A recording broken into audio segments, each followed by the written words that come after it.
오늘 같이 나눌 말씀은 잠언 4장 23절 말씀입니다. 우리 짧으니까 다 같이 한 목소리로 읽겠습니다.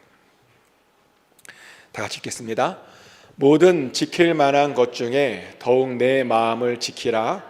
생명의 근원이 이에서 남이니라. 아멘. 하나님의 평안이 여러분 심령 가운데 이 시간 함께 하시기를 예수 그리스도 이름으로 축복합니다. 방금 읽은 말씀에 따르면 우리가 마음을 지켜야 한다라고 말합니다. 왜냐하면 우리의 생명의 근원이 마음에서 나기 때문이랍니다. 마음이요, 우리의 삶에 굉장히 큰 영향력을 준다는 겁니다. 이것은 심리학자들도 동의하는 것이죠. 그래서 심리학자와 같이 만든 인사이드 아웃 영화를 보면요, 마음이 아이에게 큰 영향을 주는 것을 보게 됩니다. 우리의 마음이 어떠냐에 따라서 우리가 이상한 행동을 하기도 하고 아니면 평범한 행동을 하기도 한다는 것이죠. 인사이드 아웃을 보면 그런 이야기가 나옵니다. 드디어 제가요, 지난주에 인사이드 아웃 2를 봤습니다. 인사이드 아웃 2는 어떤 영화냐면요, 사춘기 때 형성되는 우리의 신념과 관련되는 영화였습니다. 우리는 자라면서 마음속에 저마다의 신념들을 키우죠. 어렸을 적부터 우리가 경험했던 것들이 쌓이고 쌓여서 내가 앞으로 어떻게 살아가야 하는지를 이제 결정하는 그 신념을 만듭니다. 근데 그 영화를 보면요, 초기에 나오는 그 5개의 캐릭터가요, 좋은 기억만을 가지고 좋은 신념들을 만들려고 노력을 했습니다. 예를 들어서 나는 좋은 아이야와 같은 그런 신념들을 만들려고 굉장히 노력하는 모습을 보게 됩니다. 그래서 나쁜 기억들은요, 보이는 대로 다 기억의 저편으로 던져버리는 그런 장면을 보여주죠. 그러다가 사춘기 이후에 생긴 새로운 감정 캐릭터들에 의해서 지금까지 그들이 만들어온 그 신념들이 부정당하게 됩니다. 그 신념들은 아이에게나 필요한 것이지 어른에게는 필요한 신념이 아니라고 부정당하게 되고요. 그리고 어른들에게 필요한 것은 나는 좋은 아이야가 아니라 무조건 나는 살아남아야 돼 라고 하는 그런 신념이라며 그것으로 바꾸게 됩니다. 그러면서 새로운 캐릭터 중에 불안이가요, 그 신념들을 버렸고 그 옛날에 있었던 캐릭터들, 감정의 캐릭터들을 어디 깊숙한 곳에 가두기까지 하죠. 그러면서 무조건 살아남아야 돼 라고 하는 그런 신념으로 새로운 신념을 만들게 됩니다. 근데 사실 무조건 살아남아야 되라고 하는 신념은 건강한 신념이 아니죠. 실제로 주인공은요, 무조건 살아남기 위해서 하다 보니까 굉장히 나쁜 짓들을 하게 됩니다. 친구들을 배신하기도 하고요, 다른 사람들과 협력하지도 않고 자기 혼자만 돋보이게 하려고 하고요, 또 선생님 몰래, 수첩을 몰래 보는 일까지도 합니다. 그러면서 점점 이상한 아이가 되어가죠. 하지만 그 원래 있던 감정들이 우여곡절 끝에 그 감정의 컨트롤 타워에 다시 돌아오게 되고요, 그러는 과정 가운데 그들이 과거에 안 좋아서 버렸던 그 기억의 저편으로 버렸던 그 기억들마저도 신념을 만드는 그런 곳에 보내게 됩니다. 그리고 그 순간 그 좋은 기억들과 안 좋은 기억들이 섞여서요, 하나가 되더니 정말 어른이 되는데 꼭 필요한 그런 신념들을 만들어주게 되죠. 무조건 착한 아이가 되어야 돼도 아니고 무조건 살아남아야 돼도 아닌, 정말 다른 사람들과 잘 지내면서 미래를 향해서 건강하게 가는 그런 신념들로 이제 만들게 됩니다. 그러면서 그 영화는 강조를 합니다. 좋은 기억도 나쁜 기억도 우리 모두에게 필요하다. 버릴 기억은 보면 하나도 없다라고 하는 것으로 강조를 합니다. 근데 사실요, 그 영화가 한 가지 놓친 것이 있습니다. 나쁜 기억이 우리에게 필요한 건 맞아요. 그런데 나쁜 기억을 우리가 무작정 그렇게 함부로 사용하면 안 됩니다. 왜냐하면 어떤 나쁜 기억들 속에는요, 쓴뿌리들도 있는 것이거든요. 그래서 우리는 나쁜 기억을 사용할 때는 반드시 그 쓴뿌리들을 잘 제거한 후에 그 다음에 사용해야 하는 것이죠. 그런데 지난주에도 말씀드렸다시피 그런 쓴뿌리들을 잘 제거하려면요, 하나님과 좋은 관계를 맺어야 됩니다. 그리고 다른 사람들과도 좋은 관계를 맺어야 우리 안에 있는 그 쓴뿌리들이 없어질 수 있습니다. 실제로 그래요. 좋은 관계만 맺어도요, 우리 안에 있는 마음의 모든 문제들이 사실은 많은 부분에서 해결됩니다. 학자들에 따르면요, 사람이 아니고 동물하고만 관계를 맺어도 우리가 굉장히 좋아진답니다. 심장마비에 소복되는 환자들에 관한 연구 보고서를 봤는데요. 애완동물을 돌보게 했던 환자들은 애완동물을 하고 없이 지냈던 그런 환자들보다 훨씬 더 회복이 빨랐다라고 이야기합니다. 그리고 애완동물을 가지고 있으면 심장병 위험률도 굉장히 줄어든다고 하죠. 왜냐하면 환자가 쓸쓸한 생각을 하면요, 그 혈액의 화학적 성분이 변한대요. 우리 안에 쓸쓸한 마음이 들어가면요, 화학적 성분이 혈액 안에 있는 것들이 변하게 된답니다. 그래서 요즘은 이제 심장병 환자들을 어떻게 치료하냐면 다른 이들과 같이 좀 사랑하는 그런 마음을 좀 갖게 하는 것부터 시작한다는 겁니다. 다른 사람들과 좋은 관계를 맺고 서로 사랑하면요, 그것을 통해서 우리 안에 있는 심리적 또 육체적 그런 상황이 굉장히 좋아진다고 하죠. 그래서 교회는요, 그것을 이미 알고 있어서 우리가 좋은 관계를 맺어야 된다고 계속 강조했던 겁니다. 실제로 사도 바울도 이렇게 말하죠. 갈라디아서 6장 2절 말씀인데요. 너희가 짐을 서로 지라 그리하여 그리스도의 법을 성취하라. 아멘. 우리가 어떻게 살아야 되냐면요, 우리가 서로 짐을 같이 져야 한다는 겁니다. 바로 그것이 그리스도의 법을 성취하는 것이라는 겁니다. 맞습니다. 우리가 서로 짐을 지고 연결되면 우리가 그리스도의 법을 성취할 수 있습니다. 그래서 제가 항상 강조하는 게 그거잖아요. 교제. 제가 교제가 굉장히 중요하다고 강조했죠. 제가 뭐라고 자주 말했냐면요, 예배 드리는 것만큼 밥 먹는 것도 중요하다. 제가 항상 말했잖아요. 그죠? 예배의 완성은 교제다. 밥을 맛있게 준비하는 것이 정말 중요하다. 밥만 맛있어도 한 영혼을 구원할 수 있다. 아멘. 밥만 맛있어도요, 한 영혼을 구원할 수 있습니다. 정말 그래요. 제가 이런 이야기를 자주 했죠. 근데 왜 이런 얘기를 자주 했냐면 사실 예수님이 그러셨어요. 예수님의 사역의 대부분은요, 사실은 밥 먹는 것이었습니다. 오죽하면 제가 항상 말하잖아요. 예수님의 닉네임이 뭐였다고요? 먹기를 탐하는 자였다. 누가복음 7장 34절 말씀이에요. 인자는 와서 먹고 마심에 너희 말이 보라 먹기를 탐하고 포도주를 즐기는 사람이요 쇠리와 죄인의 친구로다 하니. 예수님이 하신 말씀입니다. 사람들이 세례 요한을 되게 무서워했어요. 왜냐하면 세례 요한이 보니까 뭐 떡도 안 먹고 포도주도 안 먹고, 사람들이 세례 요한을 귀신이라고 생각했어요. 근데 예수님은 와서 뭐 떡도 잘 먹고 뭐 포도주도 잘 마시다 보니까 사람들이 뭐라고 예수님을 비판했냐면 먹기를 탐하는 자다, 포도주를 즐기는 자다라고 불렀습니다. 근데 예수님께서 왜 그렇게 떡도 많이 먹고요, 포도주도 많이 마셨냐면 교제를 정말 중요하게 생각했기 때문입니다. 사람들과의 만남과 사람들과의 관계를요, 정말 중요하게 생각하셨다는 겁니다. 오죽하면 그 성실한 마르다가 불평했겠어요. 음식 준비하다가 하도 음식을 많이 준비하다 보니까 짜증나서 예수님, 마리아가 쟤는 안 도와주는데요 라고 불평한 게요, 다 이유가 있는 거예요. 얼마나 예수님께서 먹는 거에 진심이셨는지. 하지만 어떤 교회는요, 이 교제를 중요하지 않게 생각하더라고요.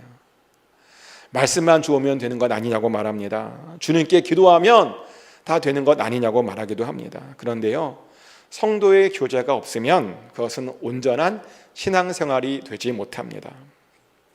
실제로 예수님께서 십계명의 율법을 2개로 요약하시면서 강조하셨어요. 뭐라고 강조하셨냐면 십계명이 알고 보니까 하나님을 사랑하는 것이고 이웃을 사랑하는 것이다라고 강조하셨죠.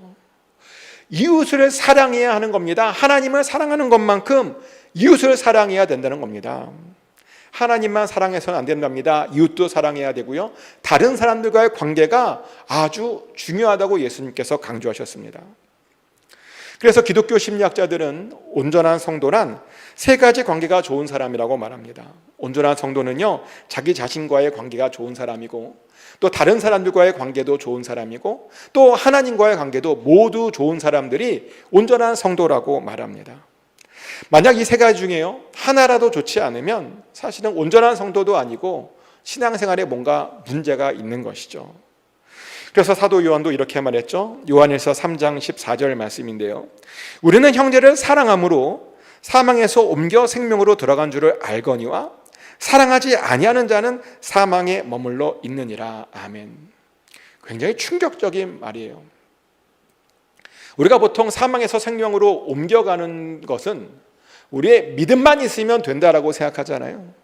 근데 요한 사도에 따르면 아니랍니다. 우리가 형제를 사랑함으로도 사망에서 옮겨 생명으로 들어가는 것이랍니다. 형제를 사랑하지 않으면요, 사망에 계속 머물러 있게 된다는 겁니다. 사도 요한은 이렇게 하나님에 대한 사랑만큼이나 형제의 사랑도 우리의 구원에 있어서 아주 중요한 것이다 라고 말하고 있습니다. 그리고 이것은 호세아도 그렇게 이야기했습니다.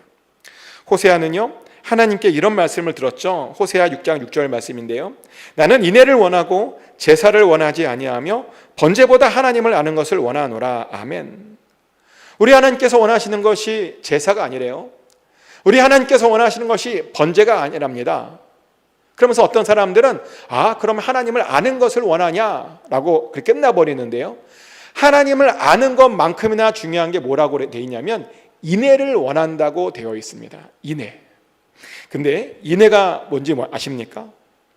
인애가 뭐냐면요, 히브리어로 헤세드라고 하는 말인데, 이 헤세드라는 뜻은 어떤 뜻이냐면 서로 사랑의 관계에 있는 사람들이 소속되어져 있음을 강조하는 말로써요, 소속되어진 사랑, 충성스럽고 신실한 사랑을 의미하는 말이 바로 이 헤세드라는 단어입니다. 즉 하나님께서 우리에게 원하시는 것은 하나님을 아는 것 플러스 우리 성도 안에서 소속되어짐으로 한 사랑을 느끼는 것, 그것도 하나님께서 우리에게 원하셨다는 겁니다. 서로를 충성스럽게 섬기는 그 사랑을 하나님께서 우리에게 원하셨다는 겁니다. 그리고요, 우리가 서로 사랑하면요, 굉장히 많은 유익이 있습니다. 우리가 서로 사랑하면요, 훨씬 더 도덕적인 삶을 살게 되고요, 우리가 서로 사랑하면요, 스트레스도 훨씬 덜 받게 됩니다. 그래서요, 행복한 삶을 살 수 있습니다. 어떤 분이 그래요. 사랑하기만 해도 도덕적인 삶을 살 수 있느냐? 네, 우리가 서로 사랑하기만 해도요, 정말 완벽하게 도덕적인 삶을 살 수 있습니다. 실제로 우리가 그것을 많이 경험하는데요, 어머니가 율법으로 아이를 돌봅니까? 의무감으로 돌봅니까? 아니죠. 사랑해서 자기의 목숨을 다해서 아기를 돌보죠. 누가 시키지 않아도요, 아이를 사랑해서 최선을 다해서 돌보는 것입니다. 율법 때문이 아닙니다. 사랑이 있으면 자기의 목숨을 걸고 돌보게 되는 것입니다. 또 친구를 사랑하면요, 친구를 위해서 많은 것을 해주게 됩니다. 친구가 아프면 도와주고 챙겨주고 그렇게 하죠. 의무감 때문에 하는 것이 아니라 사랑하기 때문에 우리가 도와줍니다. 완벽한 친구가 되어준다는 겁니다. 근데 예수님도 보면 그랬던 것 같아요. 예수님도요, 정말 사랑하다 보니까 많은 사람들을 도와줬죠. 예수님의 그 사역을 쭉 보면요, 예수님께서 사람들을 불쌍히 여기셨다라는 표현이 나와요. 보셨죠? 기억나시죠? 예수님은 자주 어려움에 처한 사람들을 보면요, 불쌍히 여기셨대요. 근데 그 불쌍히 여기다라고 하는 헬라어는 어떤 것이냐면 창자랑 관련되어 있는 말인데요, 창자가 끊어질 것 같은 상태의 깊은 감정이 바로 불쌍히 여기다라는 뜻이랍니다. 근데 예수님께서 어려움에 처한 사람들을 볼 때마다 그런 고통을 느꼈다는 겁니다. 정말 그런 안타까움을 느꼈다는 겁니다. 왜요? 사랑하셔서. 그래서 그들을 도와줬죠. 어떤 정의감이나 어떤 율법이나 어떤 의무감으로 도와준 것이 아니라 정말 사랑해서 그들을 진심으로 도와주었다는 겁니다. 이렇게 사랑하면요, 누군가를 도와주게 되고, 사랑하면 착한 일을 하게 되고, 사랑하면 나쁜 짓을 하지 않게 됩니다. 실제로 그래요. 실험 한번 해볼까요? 만약 제가 여러분들에게 이렇게 요청 한번 해볼게요. 야구방망이로 저를 한번 때려주세요 라고 요청한다면, 자, 여러분 저를 때리시겠습니까? 없죠? 다행입니다. 근데 왜 때리지 않을까요? 사랑하니까. 때리면 다치는 걸 아니까. 그렇잖아요. 그래서 우리가 안 때리는 거거든요. 사랑하면 모든 것을 이기게 됩니다. 사랑하면 그래서 우리가 최선을 다해서 섬겨주고 도와주게 되는 겁니다. 그래서 우리가 알게 되는 건 뭐냐면요, 도덕보다 사랑이 우리를 훨씬 더 잘 규제한다는 것입니다. 맞아요. 도덕보다 사랑이 우리를 더 온전하게 이끈다는 것입니다. 또 우리가요, 다른 사람들을 사랑하면요, 스트레스를 잘 관리할 수 있게 됩니다. 스트레스를 받고 위기에 빠져도요, 우리가 다른 사람들과 좋은 관계를 유지하면 금방 그것을 벗어날 수 있게 된다는 것이죠. 어떤 두 명의 부자가 있었습니다. 두 명의 부자가 있었는데요, 두 사람 모두 자기 분야에서 성공했고 존경받는 사람이었습니다. 두 사람 다 지역사회나 자기 교회에서 굉장히 열심히 봉사도 하고 인정도 받던, 그리고 친구들에게 존경받던 사람이었는데요, 그런데 정말 공교롭게도 두 사람 다 비슷한 시기에 파산을 해야 했습니다. 파산했더니요, 아내가 떠나가더라고요. 그리고 자녀들도 그 아내 따라 다 같이 가버렸습니다. 근데 여기서부터 이 두 사람의 반응이 완전히 달라지는데요, 첫째 사람은 파산하고 아내도 떠나가고 자녀들도 떠나가다 보니까 큰 좌절을 겪었고요, 한동안 집에 틀어박혀서 친구들의 전화도 받지 않고, 그러다가 결국은 자신을 관리할 수 없어서 약을 의지하게 되었고, 그럼에도 불구하고 안정을 찾지 못해서요, 결국은 그 도시를 그냥 떠나버리는 그런 슬픈 상황을 이제 맞게 되었습니다. 그런데요, 또 다른 사람은 좀 달랐습니다. 그는 좌절만 하고 있지 않았고요, 아주 친했던 사람들에게 연락을 해서 좀 모여서 좀 자기를 도와달라라고 요청을 했답니다. 그래서 어떤 사람들에게는 자기를 점심에 불러서 점심을 좀 사주기를 요청했고, 또 자기가 어떻게 재기할 수 있는 그런 것에 좀 도움을 달라고 아주 구체적으로 요구를 했답니다. 그리고 그렇게 도움을 받아서 정말 일어났고요, 그 위기를 잘 극복해낼 수 있었다는 겁니다. 이 두 사람의 차이는 뭐냐면 관계입니다. 다른 사람과 어떤 관계를 맺어왔는지에 따라서 어떤 사람은 관계를 포기하고 갔고요, 어떤 사람은 그 관계를 통해서 다시 일어날 수 있었다는 겁니다. 이렇게요, 다른 사람들과 친밀한 관계만 맺으면 우리가 어려움들을 쉽게 극복할 수 있습니다. 그리고요, 다른 사람들과 친밀한 관계도 맺잖아요. 그러면 우리가 인생의 목적까지도 사실은 잘 알게 됩니다. 어떤 책에 나오는 이야기인데요, 어떤 부동산업을 하는 사람이 있었답니다. 그는 부동산업을 하면서 언제나 자신의 일이 무의미하다고 생각했답니다.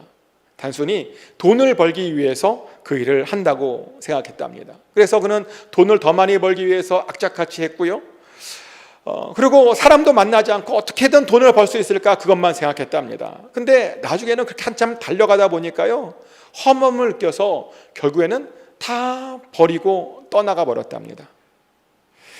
그런데 같은 부동산업에 종사하는 또 다른 사람은 그렇지 않았는데요, 그는 이제 인간관계가 좋은 사람이었는데요, 그는 자신의 직업에 대해서 이런 말을 했답니다. 저는 저의 직업을 사랑합니다. 저는 저의 재능을 사용해서 모든 가족들이 자녀들을 잘 기를 수 있는 좋은 지역사회를 창조해내고 싶습니다. 다른 사람들에게 직업과 사무실과 안전함을 공급해서 늘 기쁩니다 라고 이런 고백하며 다른 사람들과 함께 즐겁게 살았답니다. 덕분에요, 그 일을 오랫동안 행복하게 할 수 있었답니다. 참 놀라운 것은 똑같은 일을 하고 있던 사람이었습니다. 그런데요, 다른 사람들과 어떤 관계를 맺고 있냐에 따라서 그 결과와 그 마음이 완전히 틀렸다는 것입니다. 다른 사람들과 좋은 관계를 맺고 있으면요, 내가 왜 사는지를 알게 되는 겁니다. 내가 왜 여기에 있는지를 알게 됩니다. 내가 무엇을 위해 존재하는지를 알게 되는 것입니다. 하지만 우리가 다른 사람들과 좋은 관계를 잘 맺지 못하면요, 인생이 점점 더 어렵게 됩니다. 실제로 다른 사람들과 좋은 관계를 맺지 못하는 사람들에게는 대체로 세 단계의 격리 과정을 겪는데요. 우리가 관계가 안 좋으면 격리 과정을 겪는데요. 첫 번째 격리 과정은 항의입니다. 그들은 이제 다른 사람과 관계가 안 좋아지는 것을 자기의 문제가 아니라 다른 사람들 때문이라고 생각하고, 왜 나를 안 챙겨주냐라고 다른 사람들에게 항의를 한답니다. 왜 나랑 안 좋아지냐라고 항의를 한답니다. 그러면서 혼자 슬퍼하고 혼자 분노한답니다. 그런데요, 그 항의의 상태가 좀 더 진행되면 두 번째 단계인 절망과 좌절 상태로 넘어가게 되는데요, 이 단계로 가면 더 이상 그들의 눈에 핏두절 없고 어깨는 늘 처져 있고 그런답니다. 힘들어하는 거죠. 절망하고 좌절하고. 근데 이때도 아직은 사실 좀 가능성이 있는 상태예요. 왜냐하면 이때만 해도 그래도 사람들을 좀 만나긴 하거든요. 근데 이 상태가 더 오래되면요, 세 번째 단계인 분리의 상태로 들어가게 되는데, 이때가 되면 내가 사람들을 왜 만나야 돼? 라고 하는 그런 생각을 갖는답니다. 그러면서 스스로 다른 사람들을 안 만나게 된답니다. 만나는 자리에 잘 가지 않고 사귀려고도 하지 않고. 근데 그렇게 되면요, 자기 파괴 현상이 일어납니다. 어떤 여인도 그랬는데요, 그녀는 똑같은 이 단계를 거치면서 마지막 분리 단계에 도달했습니다. 스스로를 다른 사람들로부터 격리시켰고요. 근데 격리했다 보니까 자기가 살아도 사는 것처럼 느껴지지 않았대요. 자기가 살아있는지 죽어있는지 잘 몰랐대요. 그러다 보니까 이렇게 사느니 차라리 죽는 것이 낫지 않는가라고 하는 그런 생각을 했답니다. 그녀가 이런 고백을 해요. 외부와 격리되다 보니 살아있는 것을 느끼지 못했습니다. 마치 내가 죽어있는 것처럼 느껴지기 시작했습니다. 그래서 나에게 상처를 내서 살아있는지 확인하고 싶었습니다. 이게 자살을 시도한 이후에 이 여자가 남긴 고백인데요, 살아있는지 확인하려고 하고 싶어서 자기를 자살하려고 했다는 거예요. 얼마나 슬픈 이야기입니까? 자기 육체에게 해를 가해서 살아있음을 증명하라고 했다. 근데 이런 격리 영상 말고도요, 우리가 다른 사람들과 관계를 제대로 맺지 못하면 굉장히 많은 안 좋은 일들이 일어납니다. 가장 일반적인 형상은 이제 우울증이죠. 우울증. 많은 사람들이 우울증을 잘 모르는데요, 우울증은 단순히 슬퍼하는 것 아니냐라고 하는데요, 우울증이 단순히 슬퍼하는 것만이 아닙니다. 우울증 중에는요, 무기력함을 느끼는 것도 우울증입니다. 집중력 장애를 느끼는 것도 우울증이고요, 급격한 식욕의 감퇴라든지 아니면 증가하는 것도 우울증이 됩니다. 또 수면 시간이 갑자기 늘어나는 것도 우울증이고요, 낙담해서 희망을 느끼지 못하는 것도, 이것도 우울증의 현상입니다. 우울증이 이런 현상으로 우리에게 오는 거예요. 무조건 슬퍼만 하는 것이 아니라. 그래서 이런 우울증에 빠지면요, 그 사람들의 삶 속에 색깔이 없어져 버려요. 세상이 전부 다 잿빛으로 보입니다. 회색으로 보여요. 그래서 우울증에 빠진 사람들을 보면 이렇게 안 좋은 날씨를 좋아하잖아요, 사람들이. 왜냐하면 왜 안 좋은 날씨를 좋아하냐면 그 안 좋은 날씨들과 자기의 내면 색깔이 같거든요. 세상에 전부 다 그런 색깔로 보이는 거예요. 또 우울증에 빠지게 되면 점점 다른 사람들과의 관계도 멀어지게 됩니다. 그리고 멀어지면서 어떤 생각을 하게 되냐면 나는 나쁘다라는 생각을 해요. 참 신기하죠? 우울증에 빠지면서 자기가 문제고 나는 나쁘다라고 하는 생각을 합니다. 자기가 혼자 있고 이렇게 우울증에 빠진 것은 내가 안 좋기 때문이다 라고 하는 생각을 한답니다. 이것이 그들의 일반적인 감정인데요, 그들은 이런 감정을 느낀답니다. 나는 외로움을 느낀다. 그러므로 나는 사랑받고 있지 않다. 만일 내가 사랑받고 있지 않다면 그것은 내가 사랑받을 자격이 없기 때문일 것이며 아무도 나를 사랑하지 않는 이유는 내가 나쁘기 때문이다 라고, 이제 이것이 우울증에 빠진 사람들의 일반적인 감정의 흐름이랍니다. 자신을 결국에는 나쁘게 생각한다는 것이죠. 그런데요, 심리학자들이 이렇게 우리가 생각하는 이유가 있대요. 왜 우리가 이렇게 자꾸만 생각하느냐? 우리는 보통 어떤 생각을 하냐면 다른 사람들이 나를 대하는 것으로 나의 가치를 이렇게 결정하기 때문이랍니다. 근데 놀라운 것은 뭐냐면 그것은 무려 우리가 어렸을 때부터 학습된 것이라 그래요. 우리가 어렸을 때부터 아이들을 가만히 보면요, 아이를 잘 먹여주고 기저귀도 잘 갈아주고 잘 안아준 아이는 자기가 좋은 아이라고 생각한대요, 아이들이. 근데 아이가 배고파도 뭘 안 주고 기저귀도 잘 안 갈아주고 또 잘 안 안아주면 아이 스스로 어떤 생각을 하냐면 나는 나쁜 아이야 라고 생각한대요. 그리고 그런 것이 자라서 어른에게까지도 영향을 미친답니다, 아이의 그 감정들이. 그래서 우리는요, 어떤 경향이 있냐면 외로우면 나를 하찮은 사람이라고 생각하고 우리를 나쁘게 여기는 그런 경향이 있다는 겁니다. 그러면서 안 느껴도 되는 그런 죄책감을 우리가 느끼는 경향이 있답니다. 그러면서 그런 죄책감을 좀 줄이기 위해서 여러 가지 시도를 해요. 우리가 보면. 그래서 어떤 이들은 뭐 죄를 고백하기도 하고, 또 어떤 이들은 자기의 나쁘지 않음을 증명하기 위해서 막 봉사활동을 열심히 하고. 왜 그런 사람 있잖아요. 자기 능력 이상으로 막 열심히 봉사활동하는 사람들, 자기가 나쁘지 않음을 증명하기 위해서 과하게 이렇게 봉사활동하는 사람이 있어요. 정말 많습니다. 그런 식으로 자기의 나쁨을 이제 감추려고 하는 그런 사람들이 많다는 거죠. 근데 그렇게 해도 사실 해결되지 않죠. 왜냐하면 그렇게 죄책감을 느끼는 게 그 사람에게 진짜 죄가 있어서 그런 건 아니거든요. 그 사람의 죄책감의 근원이 죄 때문이 아니라 사실은 외로움 때문입니다. 다른 사람들과 격리되었기 때문에 느끼는 죄책감이었던 겁니다. 그래서 그런다고 그것이 해결되지 않죠. 근데도 그들은 끊임없이 뭔가 다른 방법으로 그것을 해결하려 합니다. 외로움을 다른 방법으로 해결하려고 한다는 것입니다. 그리고 그러다가 어떤 사람은요, 좀 더 안 좋아지면 중독에 빠지기도 해요. 왜냐하면 너무 외롭다 보니까 다른 탈출구를 찾는 거죠. 그런데 중독은요, 진정한 나의 필요들을 다른 거짓 욕구들로 채우는 겁니다. 진짜로 해결할 수 있는 것이 아니라 가짜로 그것을 해결하려고 하는 것입니다. 이게 사단이 쓰는 방법인데요, 사단은 자꾸만 우리에게 야, 이걸로도 너의 문제를 해결할 수 있어, 이걸로도 너의 외로움을 달랠 수 있어, 이걸로도 너가 다른 사람 만나고 잘 살 수 있어 라고 자꾸만 사단이 요구해요. 그러면서 뭐 음식을 먹으라고 얘기하고, 어떤 성적 행위를 하라고 하고, 아니면 마약을 우리에게 권하기도 합니다. 사단이 우리에게 권하는 것들이죠. 그러면서 거기에 중독당해서 평생을 거기에 빠져 허우적거리게 하는 것이 사단의 일이죠. 근데 우리는 절대로 그런 것에 빠져서는 안 됩니다. 그리고 빠졌으면 노력해서요, 빨리 빠져나오셔야 됩니다. 중독 증세를 고치는 과정은 내 안에 진짜 욕구를 발견하는 겁니다.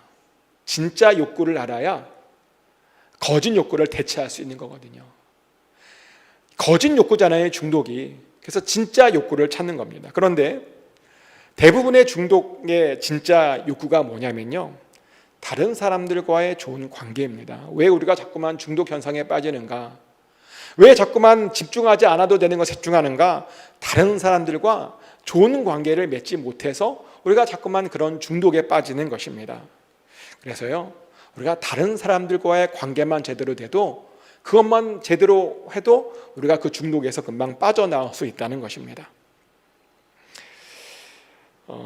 어떤 여인이 있었는데요, 이 여인의 문제는 음식 중독이었습니다. 그러니까 좀 마음이 헛헛하면 마구마구 먹었던 거예요. 그리고 그 음식으로 공허함을 이제 해결하다 보니까 뭐 살도 엄청 찌고 뭐 건강도 안 좋아지고 뭐 그랬습니다. 그러다가 그녀가 드디어 그것을 고치기로 결정하고 열심히 노력했습니다. 그리고 고쳤는데 그 간증을 읽어보면 기가 막혀요. 제가 간증을 읽어드리겠습니다. 맨 처음 먹는 대신 어떤 사람과 전화하기로 선택했을 때를 기억합니다. 냉장고를 활짝 열고 싶은 강한 욕구가 있었지만 그 욕구를 다른 것으로 전환시켰습니다. 저를 위해 기도해주는 어떤 사람에게 전화를 걸었습니다. 그녀의 집에 도착할 즈음에 나는 진실된 애정과 함께 마음이 뜨거워짐을 느꼈습니다. 더 이상 배가 고프지 않았습니다. 그날 이후 저는 점점 더 자주 그렇게 할 수 있게 되었습니다. 제가 그 시간에 내가 원했던 것은 음식이 아니라 사랑이었음을 발견했습니다. 맞습니다. 우리를 중독시켰던 것은 그것이 문제가 아니라 다른 것입니다. 그러니까 우리가 필요한 것은 다른 것입니다. 우리가 필요한 것은 뭐냐면요, 다른 사람들과의 친밀한 관계, 교제가 우리에게 필요한 것이었습니다. 그러나 우리가 다른 사람들과 관계가 실패하면요, 자꾸만 엉뚱한 생각을 해요. 왜곡된 생각을 하고요, 정상적인 생각이 아니라 과대 망상증에 빠지게도 됩니다. 다른 사람들과의 관계가 실패하면 자꾸만 다른 사람들을 의심하고 다른 사람들을 탓합니다. 다른 사람들을 불신하고요, 사람들을 밉다며, 그러면서 자꾸만 자기를 도피시키고, 그리고 다른 사람들도 자기를 싫어한다고 믿고, 다른 사람도 공격해냅니다. 자기를 도와주려고 하는 그런 사람들을요, 오히려 공격해요. 보기 싫다고, 필요 없다고, 당장 나가라고. 그러면 모든 것을 다 남 탓합니다. 그러면서 계속 잘못된 생각을 합니다. 우리 안에 쓴뿌리가 많으면요, 그 쓴뿌리들이 다 하나하나 잘못된 생각을 하게 하거든요. 근데 그게 나타나는 거예요. 쓴뿌리가 잘못된 생각을 하게 한다라고 하는 것은 다윗도 그렇게 고백한 것입니다. 다윗이 이런 고백을 했어요. 시편 73편 21편 21절 22절 말씀인데요. 내 마음이 산란하며 내 양심이 찔렀나이다. 내가 이같이 우매무지함으로 주 앞에 짐승이오나. 다윗이 뭐라고 말하냐면 자신의 마음이 산란하대요. 그랬더니 어떻게 됐느냐? 자기가 우매무지하게 되었다. 자기가 짐승같이 되었다라고 말합니다. 자기 안에 있는 상처가 자기를 짐승처럼 우매무지하게 만든 것입니다. 내면의 상처가 온전한 생각을 하지 못하게 하고 내면에 있는 그 쓴뿌리가 자꾸만 그를 나쁘게 만들었던 겁니다. 그래서 근데 이렇게 빠지는 사람들이 많다는 거예요. 그 안에 있는 상처들을 해결하지 못해서 거기에서 나오는 그런 잘못된 행동들을 계속 하는 사람들이 많습니다. 자꾸만 의심하고 정죄하고 판단하고 사람들을 막 쫓고 비판하고. 이런 사람들은 어떻게 할까요? 이런 사람들, 사실 이렇게 과대망상증에 빠져있는 사람들을 도와줄 수 있는 방법은 없어요. 과대망상증에 빠져있는 사람들은 정말 도와줄 수가 없어요. 우리가 할 수 있는 것은 단지 기도해주고 기다리는 것밖에 없죠. 인내하고 참아주는 것밖에 없습니다. 왜냐하면 과대망상증에 빠져있다 보니까 어떠한 조언도 통하지 않거든요. 뭘 해도 자꾸만 왜곡해서 들어요. 좋은 말을 해도 다 삐딱하게 듣습니다. 그래서 그런 사람들은요, 정말 참아주는 것밖에 없어요. 그리고 기도해 주는 것밖에 없죠. 근데 놀라운 것은 뭐냐면 우리 하나님께서 이런 사람들도 고쳐주세요. 과대망상증에 평생 빠져있게 하지 않으십니다. 어떤 계기를 주시고 기회를 주셔서 고쳐주십니다. 다시 돌아올 수 있어요. 돌아올 때가 있습니다. 그런데요, 그렇게 돌아올 때에 그때 잘 잡아야 됩니다. 기회를. 왜냐하면 그때 잘못 잡으면 다시 또 돌아가거든요. 다시 돌아왔을 때 우리는 충분히 그 사람과 좋은 관계를 다시 만들어야 됩니다. 그래서 더 잘 회복시켜야 되는 겁니다. 그리고 그렇게 하기만 해도 그 사람에 있는 그 쓴뿌리가 녹아 없어질 수 있습니다. 그래서 우리가 그런 사람들을 도와줌으로 우리도 빠지지 않고 또 우리 다 같이 빠지지 않기를 소망합니다. 이제 말씀을 정리합니다. 오늘 우리는 다른 사람들과 관계를 맺으며 사는 것이 얼마나 중요한 것인지에 대해서 같이 나눴습니다. 다른 사람들과 좋은 관계만 잘 맺어도요, 행복하게 잘 살 수 있습니다. 스트레스도 극복하고 또 위기도 잘 극복할 수 있습니다. 그런데 다른 사람들과 좋은 관계를 맺지 못하면 안타깝게도 우울증에 빠질 수도 있습니다. 어떤 때는 중독에 빠질 수도 있고요, 과대망상증에 빠져서 주변 사람들을 힘들게 만들 수 있습니다. 그리고 점점 자기의 삶을 안 좋은 쪽으로 몰아갈 수 있습니다. 그렇게 살지 않게 하기 위해서 우리는 다른 사람들과 깊은 교제를 해야 됩니다. 많은 사람들과 깊은 교제를 나눠야 됩니다. 다행히도 우리가 교회 안에 있잖아요. 그죠? 교회 안에는 의외로 좋은 사람들이 굉장히 많습니다. 아멘. 교회 안에는요, 여러분들이 생각하는 것보다 신뢰할 만한 사람들이 많습니다. 축복하는 것은 교회 안에서 그 좋은 관계들을 많이 만드셔서 여러분의 인생이 항상 따뜻하시기를 축복합니다. 그래서 어떠한 위기에서도 항상 승리하시기를 예수 그리스도 이름으로 축복합니다. 같이 기도합니다. 하나님, 오늘 주신 말씀을 다시 한번 가슴에 새깁니다. 하나님께서 우리에게 말씀하신 그 교제가 얼마나 중요한지, 그것이 무엇을 할 수 있는지에 대해서 같이 나눴습니다. 이렇게 중요해서 예수 그리스도께서 강조하셨던 것을 다시 한번 보았습니다. 아버지 하나님, 다른 사람들과 특별히 교우들과 깊은 관계를 가지게 하여 주시고, 그래서 우리 안에는 내면의 상처들이 회복되게 하여 주시고, 또 선한 삶을 살게 하여 주시옵소서. 모든 스트레스를 잘 극복하게 하여 주시옵소서. 위기에 빠져서도 하나님께서 주시는 은혜 가운데 또 관계 가운데 잘 또 헤엄쳐 나오게 하여 주시옵소서. 우리를 그렇게 선하게 인도하여 주실 줄 믿습니다. 하나님, 정말 축복하는 것은 이전에 속해 있는 자들마다 또 이전을 밟는 자들마다 항상 하나님의 치료의 손길을 경험하게 하여 주셔서 끊어진 부분들이 이어붙여 주시게 하여 주시고, 그래서 마비가 풀어지게 하여 주시옵소서. 모든 염증들이 사라지게 하시고 모든 알러지가 멈춰지게 하여 주시며, 수술로 인한 그 상처가 속히 아물게 하여 주시고, 혈전이 없어지게 하여 주시며, 하나님 몸의 모든 관절들을 또한 붙들어 주시옵소서. 혈당과 혈압과 콜레스테롤이 하나 온전하게 잘 조절되게 하여 주시며, 특별히 심령 가운데 있는, 마음 가운데 있는 병이 깨끗하게 고침받게 하여 주시옵소서. 우울증이 사라지게 하여 주시옵소서. 불면증이 고침받게 하여 주시옵소서. 하나님께 주시는 평안을 날마다 누림으로 치료의 하나님을 날마다 경험하는 우리 모두가 되게 하여 주시옵소서. 아버지께서 그렇게 역사하여 주실 줄 믿습니다. 감사드리며 예수 그리스도 이름으로 기도드렸습니다. 아멘.